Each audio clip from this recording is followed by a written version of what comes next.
Hello， 大家好，我是李小璐捡漏。今天咱们收了几百个联想的主动降噪耳机，头戴式的，型号是 HD700。这个跟咱们昨天收的那个联想的平板电脑是同一供应商的货。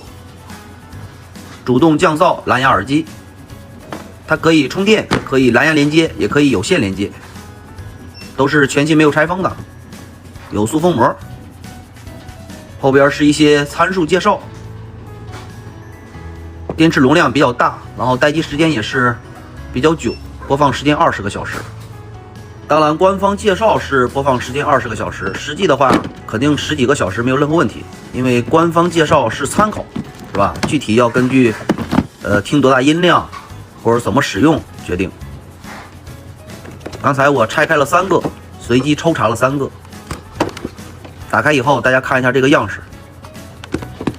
咱们收回来就是几十块钱收过来的，所以说我感觉还是可以，可以折叠，方便携带。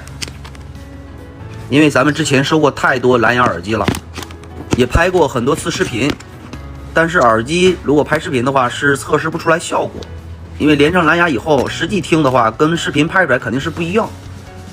反正我是亲自测试，音质是非常好。还有一个单独的 ANC， 就是降噪的按钮，也可以接 AUX 有线连接。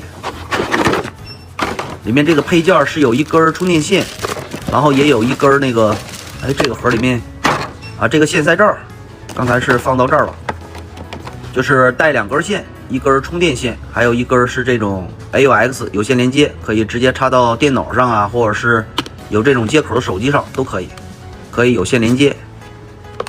这个做工什么的还是没有任何问题，比较柔软，皮子也没有什么掉皮的现象。拍这个视频之前呢，我也是测试了，这个待机时间就是播放音乐时间也是比较久，10几个小时没有问题。里面有一本这个使用说明。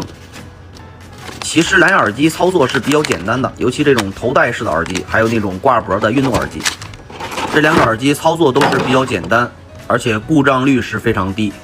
好，本期的视频大概就是这样。喜欢这个视频，记得关注一下李小璐捡漏。大家看一下咱们收的这个联想的 HD700降噪耳机怎么样？后期呢有更多更好玩、更便宜的东西，我也会分享给大家。拜拜，我们下期见。